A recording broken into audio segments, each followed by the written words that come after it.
Eu sou Milene Lopes, fonoaudióloga há 33 anos e trabalho no Conselho de Fonoaudiologia há 18 já. É um prazer estar aqui participando da Semana Acadêmica de Fonoaudiologia da Unicamp. Nós recebemos o convite e é um meio desafiador, né, a gente fazer esse tipo de evento à distância. Acho que tanto para vocês que estão assistindo, quanto para a gente que está gravando, não é uma coisa tão habitual, né, que as pessoas estão tão acostumadas, mas é o que a gente tem e acho que eu gostaria que desse para aproveitar bem, tá? Eu preparei uns slides, vou começar a compartilhar aqui com vocês na tela. Então, vamos lá, vou colocar aqui.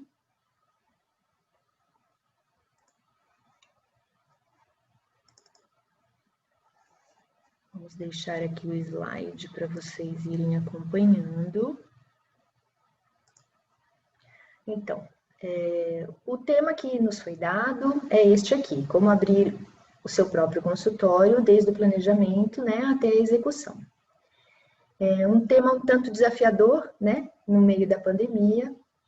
A situação para a gente pensar em abertura de consultório não é lá muito favorável, né, mas eu posso dizer que eu sou fonoaudióloga e que atuo em consultório há 33 anos, que é uma modalidade bacana de se fazer, né? Hoje em dia, muito diferente do que há anos atrás, a gente tem muito mais possibilidades dentro da fonoaudiologia. Antigamente, o consultório ainda era uma modalidade mais praticada. Hoje a gente tem mais emprego, né? Tem mais vínculo empregatício, tem mais área de atuação em vários locais, hospitais principalmente. Então, é desafiador falar sobre isso nessa pandemia, mas eu vou tentar aqui passar para vocês o que for de melhor, porque a gente espera que essa pandemia acabe logo e que nossas vidas retomem, né? Tive o cuidado de escolher um mobiliário interessante para essa época, né? Comecei a procurar alguma coisa relacionada ao Covid e achei uma mostra virtual de arquitetura do Rio Grande do Sul, onde alguns arquitetos têm se preocupado nessa questão da segurança, né? E achei bem bonita essa poltrona que chama Bubble, é uma poltrona tipo bolha, onde em 1968 um designer já tinha, acho que, pensado em alguma questão aí de segurança e desenhou essa poltrona. Então fica aí a dica para vocês, tá bom? Então, vamos lá. Por onde a gente vai começar, né? Se a gente está pensando aí em se formar e pensar na possibilidade de abrir um consultório, por onde que eu tenho que começar? Qual é o meu planejamento inicial? É interessante fazer um planejamento? Sim, eu acho que para tudo na vida é interessante a gente planejar antes, né? Nem sempre a gente consegue, mas se a gente puder fazer um planejamento, eu acho que a gente só tem a ganhar com isso. Então, eu listei algumas coisas aqui que eu acho importante a gente considerar quando for abrir o consultório. Então, a primeira coisa, a questão da capacitação. Se eu me sinto capacitado, né, ou capacitada para exercer a minha função dentro de um consultório, dentro dessa modalidade, onde eu vou receber pacientes, né, e eu preciso me sentir segura, né? Eu sei que a parte da gente ser recém-formada, da gente não ter experiência, é uma coisa que gera um pouquinho de insegurança, mas todos os profissionais já passaram por isso e a gente não tem outro jeito. A gente ganha experiência praticando a profissão, né? Mas a questão da capacitação, então, de eu estar preocupada com isso, de eu estar procurando cursos relacionados às áreas de atuações que eu vou estar optando por atender, eu acho que a gente tem que... Isso é uma coisa que também é independente da gente ser recém-formado ou não, né? A gente tem que estar sempre se capacitando e sempre se atualizando com estudos novos, com relação à profissão da gente. Bom, a questão da escolha da área de atuação também é muito importante, porque não se faz, né? É difícil hoje em dia, assim, tirando o serviço público, onde a gente faz um concurso e acaba sendo uma fonoaudióloga generalista, atendendo em ambulatório, a gente acaba tendo que escolher as áreas que a gente atua. E aí eu trouxe alguns dados aqui para vocês, do Conselho, onde a gente pergunta, em 2018, a gente fez um estudo onde a gente perguntou qual era a área de atuação do fonoaudiólogo, né? Onde E aí a gente encontrou que o fonoaudiólogo, em 2018, acho que não é tão distante de hoje, né? 2020, ele está atuando mais na área de motricidade oral. E depois vem a audiologia, depois linguagem, voz, disfagia, fono geral, leitura escrita e disfluência, tá? Com relação à especialização, aí não é o fonoaudiólogo se intitulando, né, se dizendo onde ele atua, e sim por cursos de especialização, que a gente também tem como obter esse dado pelo Conselho Federal, a gente tem que a audiologia é onde o fonoaudiólogo, onde a gente tem o maior número de fonoaudiólogos especialistas, e depois motricidade oral. Então a gente já pode ver que essas duas áreas são as áreas que mais a gente tem atuação dentro da fonoaudiologia hoje em dia, tá? Bom, voltando um pouquinho aqui, então, para o que a gente vai considerar, a questão do local também é uma coisa importante, né? Então, se a gente for ver aqui, em termos de Brasil, a região sudeste, que é onde a gente está, né, é a região que mais se concentra o número de fonoaudiólogos. Nós temos em torno de 12, quase 13 mil fonoaudiólogos hoje, dentro da região sudeste, né, principalmente do estado ali, do estado de São Paulo.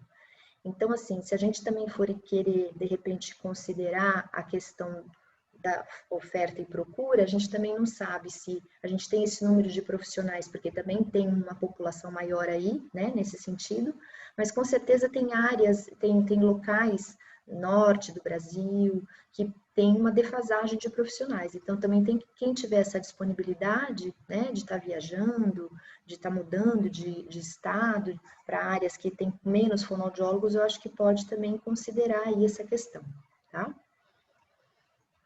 Voltando aqui, as oportunidades da vida, né? Eu acho que a gente não pode afastar isso também, as facilidades que a gente tem, a tal da sorte que a gente fala, né? Então, às vezes a gente vai em busca de uma coisa, mas o que acontece é que a vida acaba jogando outra no colo. Vou dizer para vocês, quando eu me formei, a minha ideia não era sair para abrir consultório. Eu não me sentia segura, eu achava que eu queria estudar um pouquinho mais, então eu fui em busca de aperfeiçoamento. Não tinha ideia. Eu falei, não vou abrir consultório. Mas o que aconteceu? Eu tinha uma amiga que me ofereceu divisão de alguns horários numa sala, né, onde ela tinha um outro amigo dentista, que já era uma pessoa que já tinha um consultório há muito tempo, um nome conceituado, e ele ofereceu essa sala para ela. E ela também, como sabia que era recém-formada e não ia encher todos os horários, ela falou, Miliane, vamos comigo, vamos dividir os horários. E eu parei, considerei, vi a questão do investimento, né?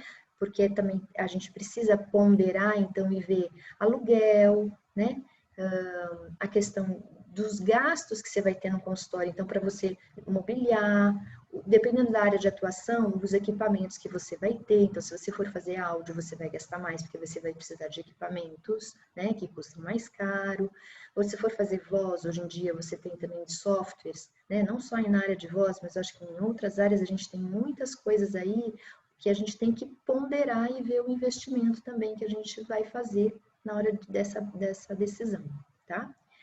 Uma coisa que também que nos perguntam muito lá no conselho é, eu preciso ser pessoa jurídica ou eu posso ser pessoa física? Eu vou passar recibo no meu paciente, eu preciso ser pessoa jurídica? Para passar nota fiscal, eu preciso ser pessoa jurídica, tá? Mas geralmente em consultório, o que a gente encontra, o que a gente mais vê são autônomos que passam recibo para os seus pacientes, tá? Então, não há necessidade de eu me tornar uma pessoa jurídica, de eu ter um CNPJ, de eu abrir uma empresa para fazer serviço em consultório. Mas eu posso também optar por querer, né?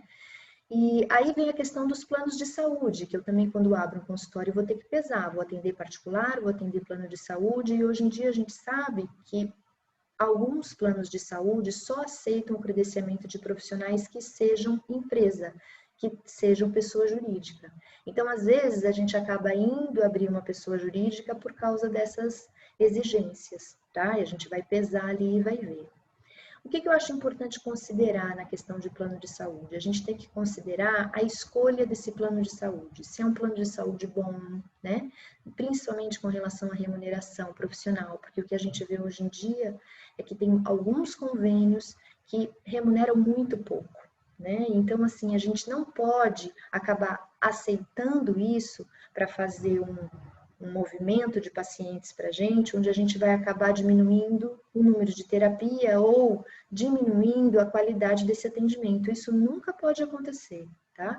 Então, se eu optar e aceitar pelaquela quantia da remuneração que o convênio está me pagando, do contrato que eu assinei com esse convênio, eu tenho que manter a qualidade, a excelência desse atendimento e manter o tempo também. Às vezes as pessoas perguntam, mas convênio eu atendo por menos tempo, em particular eu atendo por mais tempo, né? Isso não é ético, o profissional não deve fazer isso, o paciente não tem não merece esse ônus, tá? Então a gente precisa considerar isso na escolha e na decisão desse plano de saúde, tá? E eu acho que a gente precisa também pensar na valorização da gente, né? Então, não é sair aí aceitando qualquer valor que nos pague, tá certo? E a questão do particular também, quando a gente for aí estabelecer o nosso valor de terapia ou de audiologia, de atendimento, né, que seja, a gente também precisa considerar a nossa valorização, tá? Claro que a experiência do profissional conta nessa conta, né? Mas isso eu vou falar um pouquinho mais para frente, né? Que são as questões, o que o Código de Ética fala, porque a gente não tem um sindicato para tabela de honorário, e o Conselho também não é o órgão que legisla sobre isso, tá? Mas mais adiante eu vou falar um pouquinho mais especificamente sobre essa questão. Bom, o marketing é interessantíssimo, acho que hoje em dia a gente tem aí várias redes sociais, né, onde a gente pode fazer um marketing sem gastar muito, né, ou ali às vezes sem gastar nada, mas é importante a gente ter uma identidade visual, de repente criar aí uma logomarca, dar um nome para sua clínica, né, fazer alguma coisa assim que chame a atenção das pessoas, né, para o seu trabalho. Eu acho que isso é uma coisa importante que a gente deve fazer sim, tá? E a telefonoaudiologia. A telefonoaudiologia é uma coisa que não é de agora, não é da pandemia, ela já existia antes, tanto que a gente até tinha uma resolução que agora foi atualizada, né, aí por conta da pandemia sim, mas também pensando no futuro. A telefonoaudiologia, ela veio para ficar, né, a telemedicina, a telesaúde, na verdade, ela já existia antes e agora eu acho que ela não tem, é um caminho sem volta.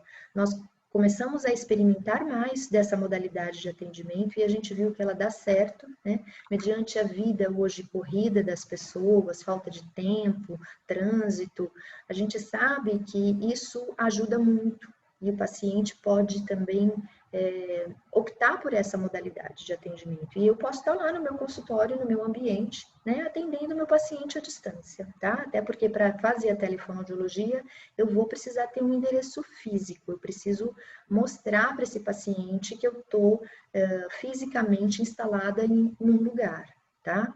É uma das exigências da nossa resolução, tá bom? Então, eu posso estar na minha casa, né? Ou posso estar no meu consultório, que é um ambiente mais apropriado para eu estar fazendo esse atendimento mesmo à distância, tá bom? Esses aqui eu já passei, esse aqui também. E agora com relação à execução, então.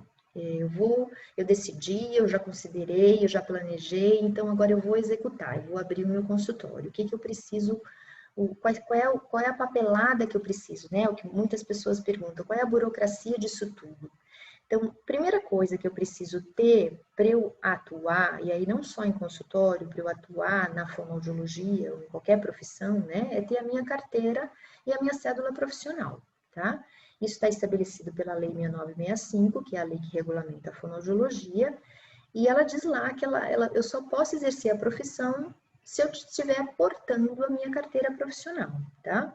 Eu pus uma foto aqui da carteira profissional, que é essa azul, ok? Parecida até com a carteira de trabalho, mas não é a carteira de trabalho. A carteira de trabalho é uma outra carteira que se tira se eu precisar de um vínculo trabalhista, tá? Um CLT, o estatutário, aí eles vão me pedir a carteira de trabalho, que também costuma ser azulzinha com esse brasão na capa, tá? Mas o conselho, quando você faz o registro, você ganha essa carteira, que não é o documento para se portar no exercício. É um documento para se guardar, onde a gente geralmente tem as anotações do histórico desse profissional, as especializações que ele faz, as mudanças de registros que ocorrem, tá? E vocês ganham a cédula profissional, que é essa verdinha aqui do lado, parecida mesmo com o RG, né? E é ela que vocês devem portar enquanto estiverem atuando, ok? Quando vocês fazem o registro, vocês vão ganhar um número, que a gente chama de CRF, né? CRFA. Esse número é o número que vocês vão colocar em carimbo, vão colocar em receituário, em cartão de visita, é o número que representa a profissão de vocês, tá bom? Então, aqui a fotinho da carteira de trabalho, bem parecida com a nossa carteira, tá? Mas a carteira é para ser guardada, tá bom? Geralmente, no conselho, a gente solicita ela para algumas anotações. Então, isso aqui vocês precisam guardar, não portar, ok? Por que o porte da cédula, né? Aí vem aí uma série de questões, às vezes nas visitas fiscalizatórias a gente se depara com essas questões. Por que eu tenho que portar a minha cédula, Milene? Que coisa chata, eu sou profissional, você sabe lá que eu tenho registro, sabe o meu número, né? Geralmente a gente sabe, geralmente antes de eu fazer a fiscalização, eu já sei se aquela pessoa está com a cédula válida e se ela tem registro, porque a gente geralmente faz uma pré-fiscalização, mas às vezes não, às vezes eu estou numa cidade aí do interior, eu passo na porta e vejo lá a fonoaudióloga e eu não sei quem é essa fonoaudióloga que eu vou encontrar, tá? Então eu não sei se a cédula dela está válida, não sei se ela tem registro, então nem sempre eu sei, né? Eu digo os nossos fiscais, o conselho, tá bom? E aí, por que é importante eu portar essa cédula, tá? O porte de um documento civil, ele aumenta o nível de segurança de toda a sociedade, tá? À medida que ele permite distinguir um cidadão comum, então, no caso até um fonoaudiólogo, de um possível infrator, que seria um leigo da profissão, tá? Então, eu me asseguro e asseguro a sociedade portando esse documento provando que eu sou profissional, tá? E aí eu tenho os deveres, né, de portar essa cédula e eu tenho o fato de se eu não portar, eu de cometer uma infração ética que está descrita no Código de Ética também, tá? Essa cédula, ela desde 1975, ela já é válida como um documento de identidade, tá? Tirando viagens internacionais, onde pedem para apresentar o RG, aí ela não vale, mas para todas as outras situações, ela vale como um documento de identidade. Então, eu não preciso andar com os dois, com o RG e com a cédula profissional. Eu posso andar só com a minha cédula profissional. Ai, Milene, eu posso tirar uma cópia porque eu tenho medo de ser assaltada? Não, gente, cópia não vale, tá certo? Por enquanto, a gente tem ela no papel. A tendência é a gente ter ela mais num cartão, não sei se vai ser criptografada, como já está sendo aí alguns documentos que a gente sabe que até o documento do carro, né, a gente já tem isso aí, onde a gente pode portar no celular, mas por enquanto ainda não, tá? Eu tenho que portar no papel sim, e tem que ser a original, não pode ser uma cópia, uma xerox, tá? Se eu perder, se eu for roubada, eu vou ter que fazer segunda via, tá bom?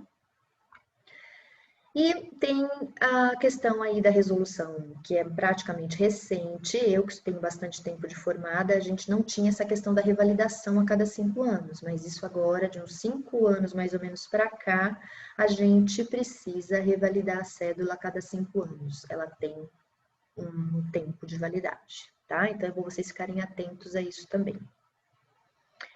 Onde que eu vou ter essas instruções, preencher esses requerimentos para fazer o registro no conselho? Não sei se vocês já tiveram alguma palestra, os formandos, às vezes a gente vem dar palestras específicas nas faculdades só para essas questões burocráticas do registro, tá? Não sei se vocês tiveram. Mas, geralmente, assim, a gente instrui para que entre no site do Conselho, no fonosp.org.br, lá tem o serviço 24 horas, onde vocês vão fazer várias solicitações, tem vários requerimentos, e dentre eles tem a questão da inscrição de pessoa física, tá? Bom, dentre as funções do conselho, além da documentação do profissional, eu só pus um slidezinho aqui para lembrar vocês que defender a sociedade e impedir que ocorra o exercício legal da profissão, orientar sempre o profissional com relação ao exercício dele, tá? Não só fiscalizar, mas a gente orienta muito, as nossas visitas são bem orientativas, né?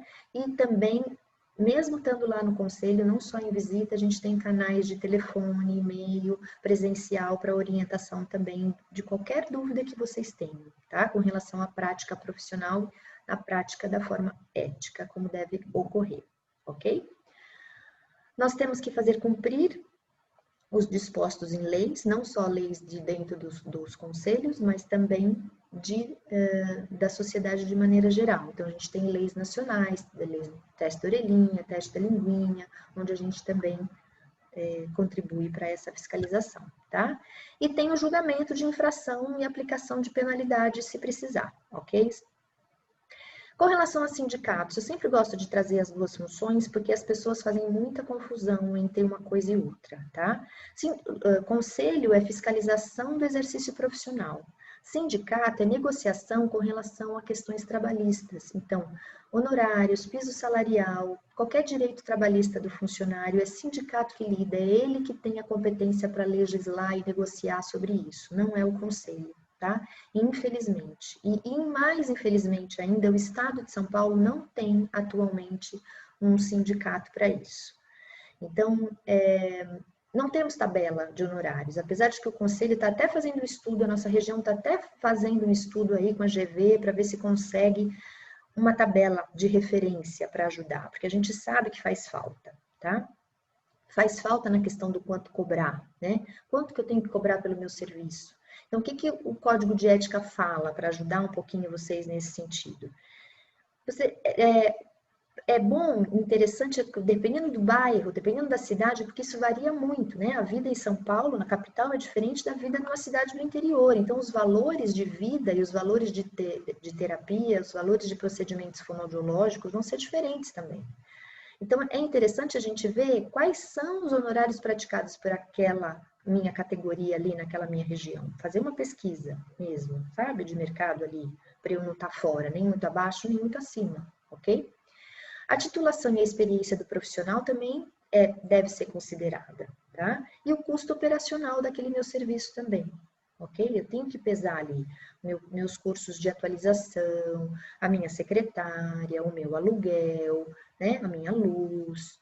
Tudo isso eu tenho que pensar na hora de fazer o meu preço, tá bom? E com relação às outras normativas que não do conselho, o que eu preciso para abrir meu consultório? Né? É uma dúvida que vem bastante.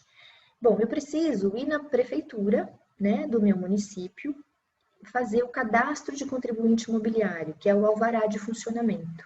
Isso também vai gerar um número, que é um número de inscrição municipal que eu vou receber, e vai gerar um tributo. Esse tributo é o ISS, o Imposto sobre Serviço, que todo profissional deve pagar, tá? Isso geralmente também eu consigo pelo site da prefeitura, deve ter todas as instruções e todos os requerimentos e taxas para vocês fazerem isso, tá? E varia às vezes de município para município, taxa, o requerimento, então não dá para trazer uma coisa aqui pronta, porque a gente tem vários municípios com várias, às vezes, normativas diferentes, tá bom? Mas para abrir consultório eu preciso disso aqui. Outra coisa importante que também é obrigatória é o Cadastro Nacional de Estabelecimento de Saúde.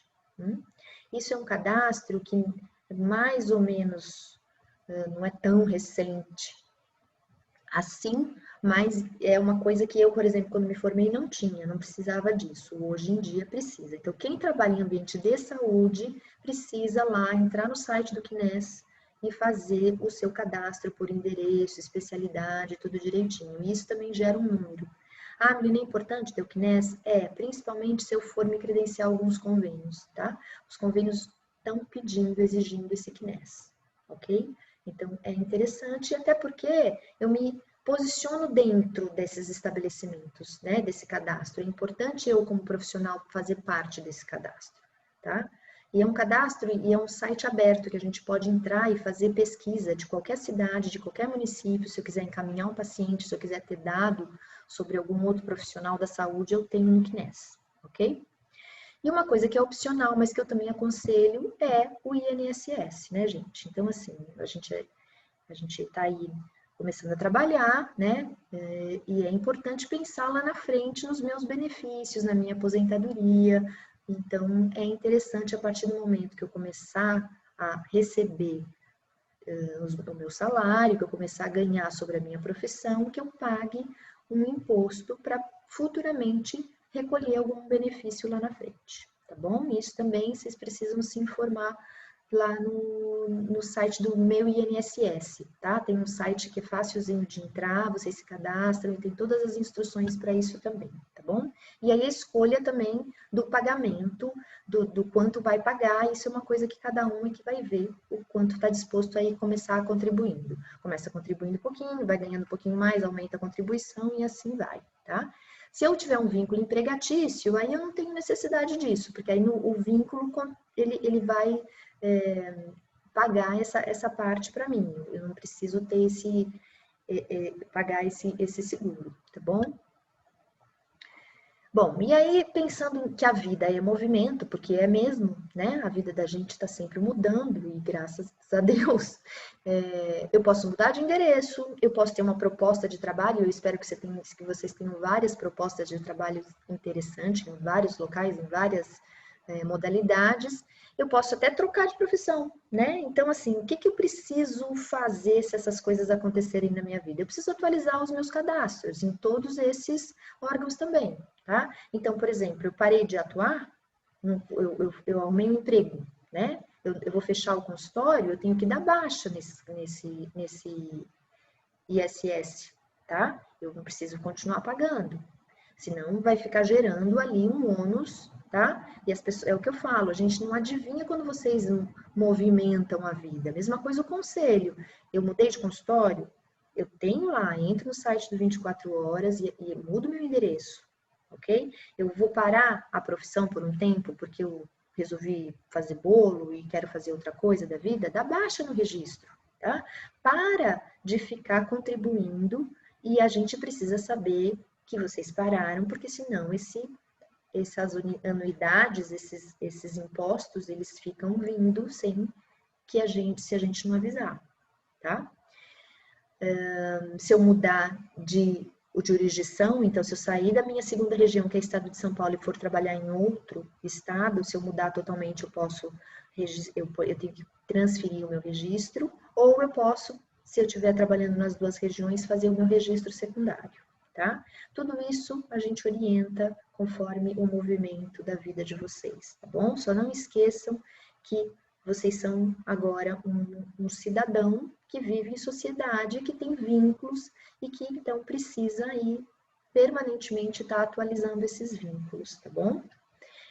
E aí, mais para frente, eu posso até pensar, né, em meu consultório está indo bem, ou tem algum convênio que está querendo, de repente, me mandar um pouco mais de paciente, ou está exigindo que eu mande nota fiscal, eu posso pensar em abrir uma empresa, ou eu posso pensar em prestar serviço para alguma OS, né, para algum serviço público, para participar de licitação, pode ser interessante para mim, então eu vou abrir uma empresa, que a gente fala que é uma pessoa jurídica, uma PJ, tá? Isso muda um pouquinho perante ao conselho, porque se eu for fonoaudiólogo e for abrir uma empresa, eu preciso ter um registro de pessoa jurídica no conselho. Ah, Milene, mas eu continuo sendo pessoa física? Continua sendo pessoa física. Só que você também vai ter um outro registro, um outro número, /J, /jurídico, que é o registro de pessoa jurídica no conselho, tá? Então, vocês vão ter um CNPJ, né? Que aí, para essa questão de pessoa jurídica, sim, eu acho que o contador é importante, porque as questões burocráticas aí de registrar essa empresa nos órgãos competentes, seja junta comercial ou cartório, vai exigir que vocês tenham um contador para isso, tá? E para também essas questões aí de nota fiscal, de balanço mensal, final do ano imposto de renda, isso aí acaba sendo um pouquinho difícil da gente lidar sozinho e precisa de um contador, tá bom? Mas se eu ficar ali na minha pessoa física autônomo, só de consultório, vocês conseguem dar conta disso numa boa, tá bom? E aí, perante o conselho, eu tendo esse registro de pessoa jurídica, eu vou precisar eleger um responsável técnico fonoaudiólogo também, tá? Aí tem a resolução 533, que vocês podem dar uma olhadinha. Todas essas resoluções que eu venho citando aí no decorrer da palestra, tem no site do Conselho de Fonoaudiologia, tá? Lá nas legislações. Depois eu deixo para vocês o link, ou se for o caso vocês me pedem, também eu posso mandar para vocês por e-mail, tá bom? E além dessas questões todas do Código de Ética, eu tenho uma resolução, que é essa 533, que tem as obrigações da pessoa jurídica, tá? Que é interessante aí vocês darem uma olhadinha, tá bom? Bom, falando agora de volta ao ambiente do consultório, tá? Então, eu vou montar agora a minha sala, como é que deve ser meu piso, como é que deve ser minha parede, isso é uma coisa que eu acho que também vem bastante aí de dúvida. E geralmente quem legisla sobre esses assuntos é a Anvisa. Então, lembra que eu falei que vocês vão ter que fazer uma inscrição municipal? Geralmente, quando se faz isso, tem uma visita de um fiscal da vigilância sanitária no consultório de vocês, para ver se está tudo direitinho, né? Então, a recomendação 13 do Conselho, ela é baseada numa RDC, numa resolução da Anvisa, que é essa 50, tá bom? Que já dispõe aí sobre o ambiente dos serviços prestados pelos fonoaudiólogos. Então, o que a gente deve pensar principalmente aí, quando eu vou montar o meu consultório, a minha sala de atendimento? Garantir a privacidade do atendimento, isso é fundamental, tá? Então, eu tenho que ter lá a paredinha fechada, para não, nem visualmente, nem acusticamente, invadir aí outros ambientes e eu perder essa privacidade com o meu cliente, ok? Acessibilidade também é fundamental, tá? Então, às vezes a gente sabe que pode, dependendo da área de atuação ou não, a gente pode aí receber um cadeirante, né? Receber pessoas que tenham dificuldade aí, e eu preciso então ter uma acessibilidade para isso, tá bom? É importante pensar. As salas de atendimento separadas dos ambientes de recepção, administração e demais consultórios, óbvio, tá? Garantindo aí a privacidade do atendimento, ok? O tamanho da sala e da cabina, se for o caso, tem lá na RDC, tá? Para cada situação, mais ou menos o mínimo de sala tem lá. Eu posso depois passar para vocês isso, ou também tem no nosso site, ok? Piso geralmente é liso e impermeável, paredes geralmente revestidas e pintadas, tá? Ventilação que proporcione um conforto higrotérmico e que tenha qualidade de ar, tá? Ah, Aline, precisa ter janela? É bom que tenha, mas a gente sabe às vezes que tem locais que não tem janela, que tem um ar-condicionado. Então, o que eu tenho que pensar se eu tiver só um ar-condicionado? Principalmente hoje, né? A questão da pandemia, ambiente fechado. Tem que abrir de vez em quando para arejar e eu tenho que cuidar do exaustor desse meu ar-condicionado. Eu tenho que fazer uma limpeza mais frequente aí para garantir a qualidade do ar, tá? Se eu for optar só pelo ar-condicionado nesse sentido, ok? A iluminação tem que ser suficiente para a atividade desenvolvida, que eu vou desenvolver. Eu tenho que ter um conforto acústico nessa sala de atendimento, então, para não atrapalhar, né? E a gente sabe que o ruído externo pode atrapalhar muito na questão aí da nossa terapia. Eu preciso pensar na detetização também, né? Geralmente é bom a gente já programar periodicamente, uma vez por ano, conforme for aparecendo algumas questões aí que a gente tem que manter a coisa detetizada. Equipamentos e materiais permanentes para atividade, então de terapia, de áudio, dependendo do que eu vou fazer, eu vou precisar de alguns equipamentos e materiais, eu preciso providenciar, tá? O local e a guarda do prontuário do meu paciente é muito importante também, tá? Sempre local restrito, cuidando para a guarda de 10 anos, eu tenho que guardar mesmo que eu dei alta para esse paciente, porque eu não sei aí o que pode vir pela frente, tá? Então, eu tenho aí, na resolução 415, como que eu tenho que lidar com os prontuários dos pacientes. E tem a questão das normas de controle de infecção, que agora atualmente a gente precisa se preocupar ainda mais, né? A gente já se preocupava, mas acho que agora isso veio à tona, né? Por causa desse vírus. E tem um manual de biossegurança que o Conselho lançou, acho que foi semana retrasada, que já está disponível no site para vocês darem uma lida, onde tem várias questões aí, tá? Independente aí da pandemia, independente do coronavírus, apesar de ter um capítulo no manual só sobre isso, para vocês também darem uma lidinha. Passando o coronavírus, mantenham um manual de biossegurança, porque a gente lida com a saúde, né? Então, tanto para proteger os nossos pacientes, como para nos proteger, é importante que a gente saiba bastante sobre biossegurança, ok? Bom, a questão do marketing e da publicidade, que eu falei que a gente deve considerar lá atrás, a gente precisa tomar alguns cuidados quando a gente for fazer a nossa publicidade, né? O conselho aprova isso, acha que a gente tem sim que usar rede social, fazer propaganda, usar as redes, mas sempre de maneira ética, sempre engrandecendo a fonoaudiologia, né? Eu que apareço, mas eu apareço no sentido de engrandecer a fonoaudiologia, ok? E para isso, é importantíssimo o meu nome completo, o nome da minha profissão e o meu número de registro profissional, tá? O meu CRFA é importante aparecer em toda a publicidade que eu for fazer. No meu cartão de visita, no meu receituário, na minha placa, na minha live, na minha palestra, tá? Meu nome aparece o meu nome, o nome da minha profissão e o meu número de registro, ok? Eu acho importantíssimo vocês darem uma lida nesse capítulo 10 das redes sociais, tá? A gente tem feito alguns posts, fizemos uns cards bastante, tentando orientar, principalmente nessa época aí de pandemia, onde as redes sociais têm sido bastante usadas, tá? A gente tem que tomar alguns cuidados éticos, tá? E é bom porque é a nossa imagem que está passando. E por trás da nossa imagem como pessoa, né, tem a imagem da fonoaudiologia que eu estou representando, tá bom? Então, a gente está à disposição de vocês para qualquer orientação, de análise, às vezes, de qualquer publicidade que vocês queiram fazer, panfletos. A gente costuma fazer esse trabalho, é só encaminhar para a gente. E a gente faz numa boa, né, orientando da forma mais ética possível, mas vale a pena vocês darem uma lidinha no capítulo 10 do Código de Ética, tá bom? Eu não sei se vocês sabem, a gente tem os canais aqui para serem seguidos, né, que é onde a gente geralmente posta bastante orientação, eventos, coisas para vocês ficarem a par da profissão. Então, a gente tem aqui o Facebook do Conselho, a gente tem também o Instagram e tem também um canal no YouTube, tá bom? Tem alguns vídeos que valem a pena vocês darem uma olhadinha e estarem permanentemente olhando. O nosso site, para qualquer tipo de informação, e o nosso e-mail também estão disponíveis aqui, e eu me coloco à disposição de vocês para o que precisar, tá bom? Foi um prazer. Eu vou disponibilizar, eu acho que eu tenho deixa eu voltar aqui.